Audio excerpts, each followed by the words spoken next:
If you keep drafting bust at wide receivers, stick around because I have 5 wide receivers that we can't stop drafting right here at RotoWire. First one, McConkey. The LA Chargers got a steal in the second round and their wide receiver 1 for the foreseeable future.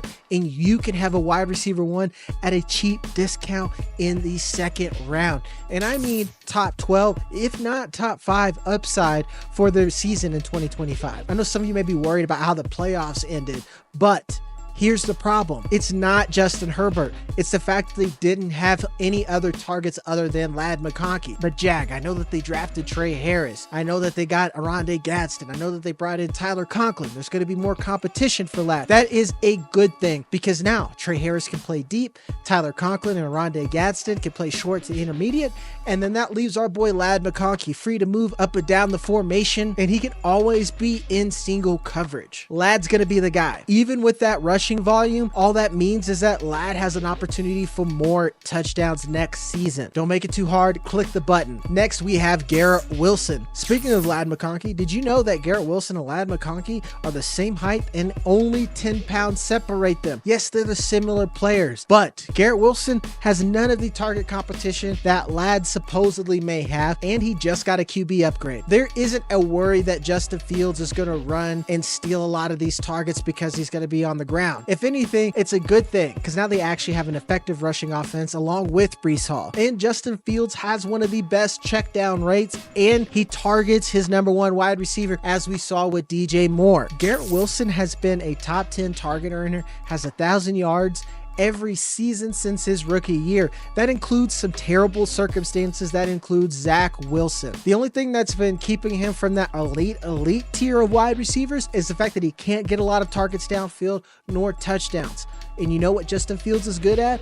Targeting downfield with that big arm. So now we have that, and we may not have as much stuff underneath, but if we have an effective offense that's being ran by a better quarterback and now a better play caller, now that they brought over the passing coordinator from the Lions, you can't pass on that upside. You can get Garrett Wilson as your wide receiver 2, or if you want to focus on other positions with your first couple of picks, you can have a wide receiver 1 with top 12 upside at a discount in the 3rd or 4th round. And if you're enjoying content like this, hit the like and subscribe button. We'll have more videos and we'll help you keep up with all the fantasy news and help you dominate your league as we get closer to draft season. And if you want access to our rankings, all of our tools, projections, go over to rotowire.com. We have a special offer just for you. Use YouTube 15. We can give you 50% off on your subscription. As always, hit like and subscribe, use that code and get in on the action. Next, we'll go over to a vet, Davante Adams. Davante Adams leaves that terrible precarious situation he was in with the Raiders, and we'll try to forget that weird half season he had with the Jets and think about that he's in the perfect situation for a wide receiver 2 to have wide receiver 1 upside week in and week out,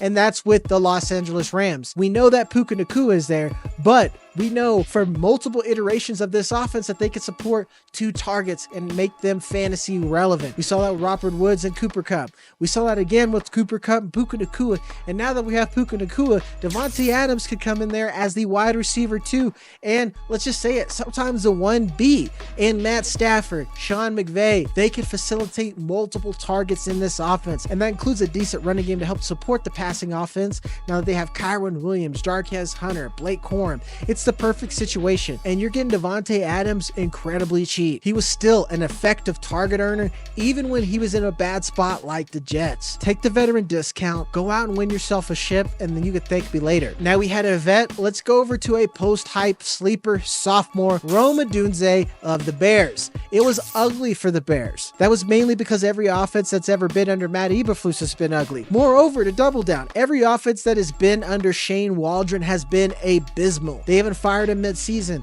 So we have a rookie quarterback and a rookie wide receiver that have had 2 separate play callers in 1 season. That's not great. Moreover, we had Keenan Allen there. So the big question is, well, Odunze didn't flash in year 1. but he did. We saw how effective he was downfield, and now that we have a little bit more runway with Keenan Allen out of the picture, we have the clear X in this offense, and that's the key point I want you to focus on. Yes, there's Luther Burden. Yes, there's DJ Moore, but both of them play the redundant position. Odunze is the only pure X in this offense, and we could see him dominate a lot of the target share. If there's one player I'm looking to break out as a sophomore, not just as a wide receiver, it's Odunze. Lastly, we're going to finish on a sleeper, Jauan Jennings. The 49ers wide receiver situation is ugly. Brandon Ayuk tore his ACL after holding out. Then Ricky Pearsall, who has been injured, has struggled to get on the field, and he's already dealing with that hamstring injury. Jauan Jennings can step in right away, which he already did last season, and be the healthy wide receiver to continue to earn targets. Moreover, Deebo Samuel isn't in this offense. When we saw Deebo Samuel leave at the end of last season, we saw Jauan Jennings ADOT drop a little bit. He played a little bit closer to the line of scrimmage, and then him and Ricky Pearsall were able to work off each other along with George Kittle. This is the one target other than George Kittle that is healthy, and the one that you can depend on that has the safest floor. He's been a dependable target for Kyle Shanahan and Brock Purdy, and he proved and made it possible for Deebo Samuel to be expendable. He made it easy for the 49ers to negotiate Brandon Ayuk for that cheaper deal because he's been so effective. So now that we have Ayuk injured again, now that we don't know the status of Ricky Pearsall, Jauan Jennings is the one guy that you can get at a discount that is a wide receiver 1, wide receiver 2, and one of the best offenses in the NFL. As always, I'm Jagger May, and those are 5 wide receivers I can't stop drafting. Hit that like and subscribe button. Love you. See you guys in the next one.